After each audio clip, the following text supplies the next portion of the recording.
and to Hey y'all, I'm DELANTE. inform some people I'm recording this on video the to subject. hopefully inform and relate to some people. I'm not doing it to get any attention or to make people feel sorry for me or anything. So I'll talk about what I'm actually talking about now throughout the video so that you won't be confused or anything. And if I'm not looking directly into the camera, that's because I'm recording this off of my phone, and if I seem a little tongue-tied, it's because I'm kind of nervous. It's not like I'm afraid or ashamed of anything. It's just that I'm not used to talking about it like that. And I'll be 19 in June. And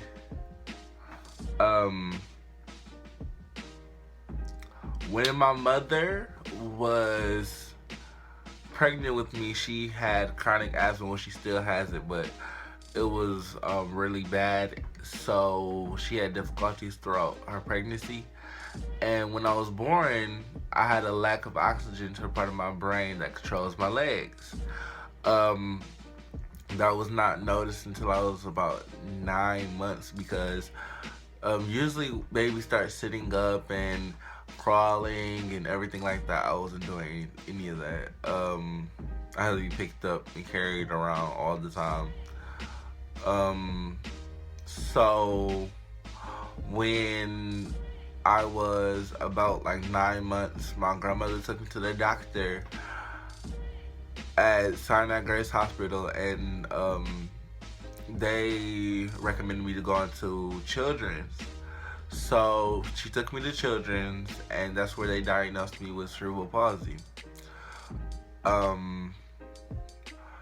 The doctor basically told her that I'll be confined to a wheelchair my whole entire life, and that I'll never walk a day in my life. So I went from 2 years old to 5 years old in a wheelchair. When I was mid-5, they offered these injections, which was like the reverse effect of Botox. Cause you know how Botox tightens up muscles and everything like that. It basically loosened up my muscles and bones so that everything can grow in properly, I guess. I don't know how to really explain that part, but yeah, so they offered that to her. They said it wasn't a guarantee that it would actually make a difference, that much of a difference. My grandmother basically said that she prayed every day about it. So from the age of 5 to 6, I was having surgery, shots and therapy, physical therapy, like intense physical therapy. And by the grace of God, I started walking. But it was like with braces and with a walker. So from then I went from a walker to crutches to a wheelchair to a walker to crutches to not walking without anything. From therapy and surgeries and shots and a lot. And it was hard and painful, but it was worth it. Like, everything was worth it, because now I'm walking without anything. When I walk now, I have a slight bend in my knees, so it's noticeable.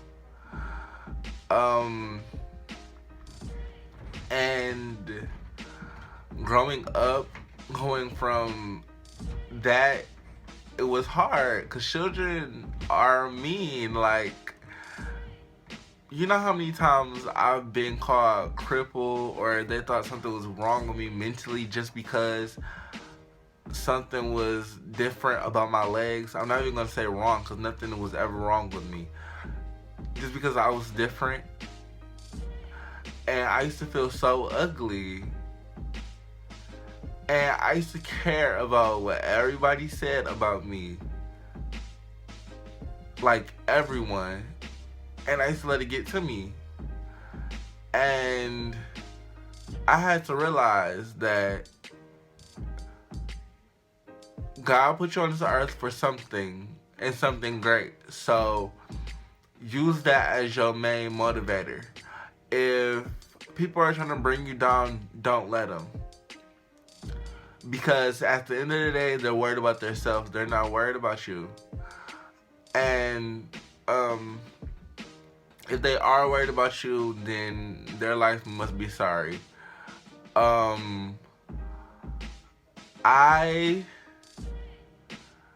now to this day am happy about my difference.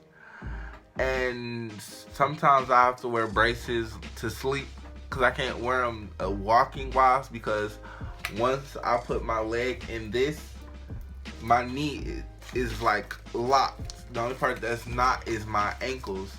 And that's just to put them on. After I put them on, I have to lock it.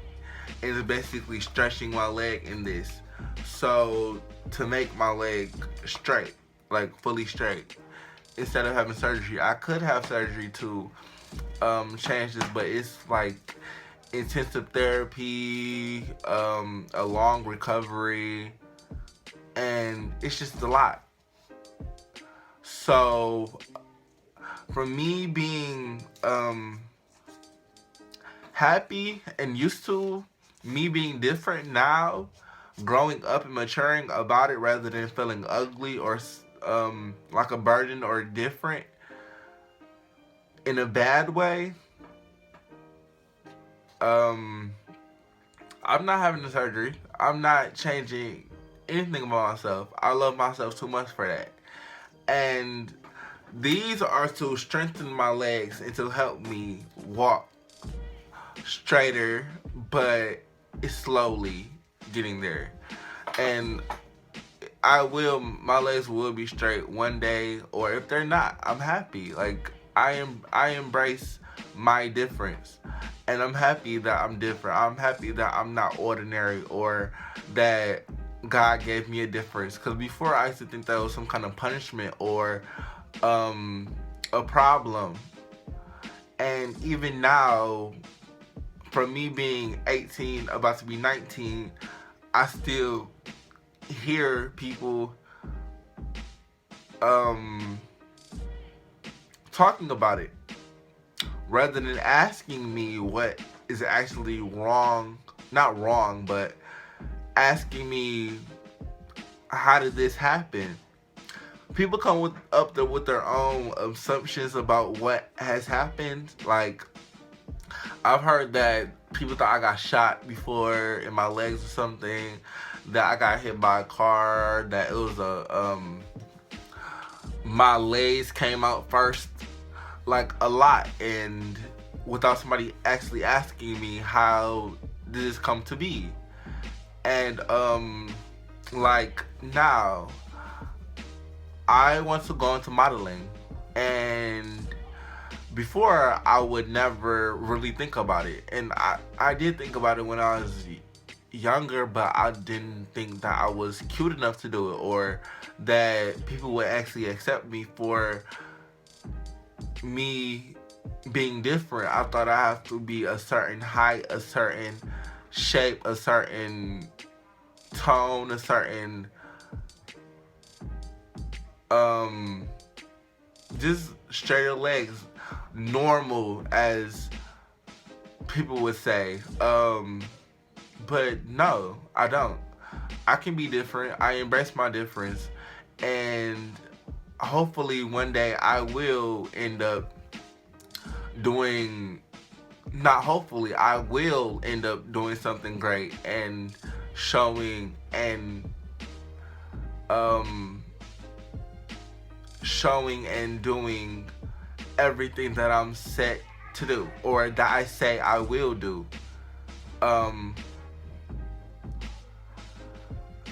Like, I'm going to school now, and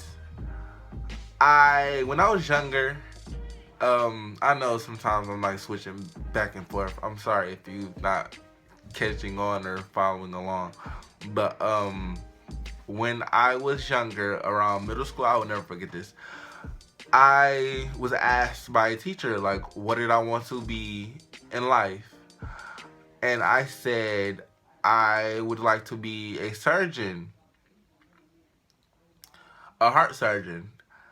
And she basically told me, how will I do surgery in a wheelchair? How could you ever do surgery in a wheelchair? And back then, I was so sad that she would even say that. And I used to look at that like, wow, I can't do it. Because she basically said, how could I do it if I'm in a wheelchair? And even then, I wasn't in one. It's just like, she just tried to get that through to me. Like, how could I have a disability and perform surgery? But now, as I get older, I feel sorry for her. I feel sorry that she had that mindset to actually tell a child that. That's one thing.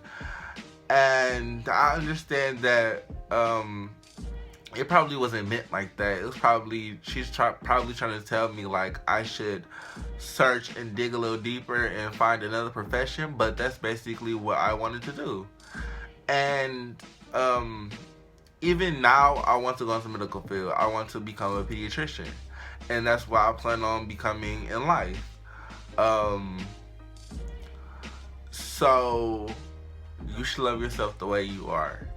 Like, embrace your difference. Don't be afraid to be yourself, and to don't let anyone's opinions or anything that anybody has to say to stop you from being who you are and what you want to be in life.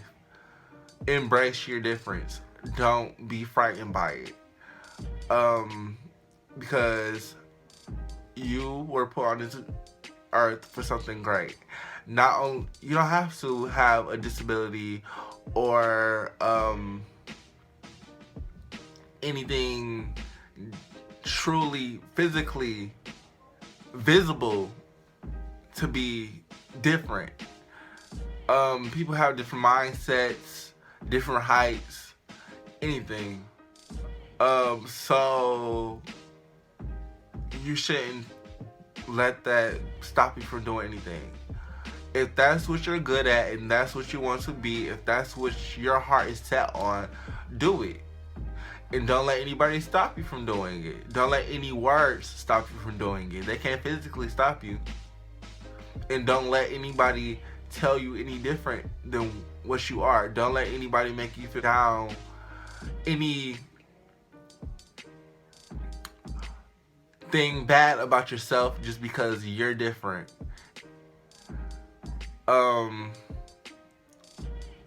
Just know that everybody is beautiful in their own way. Everybody's different in their own way, and embrace it. That's the only thing that I'll continue to say.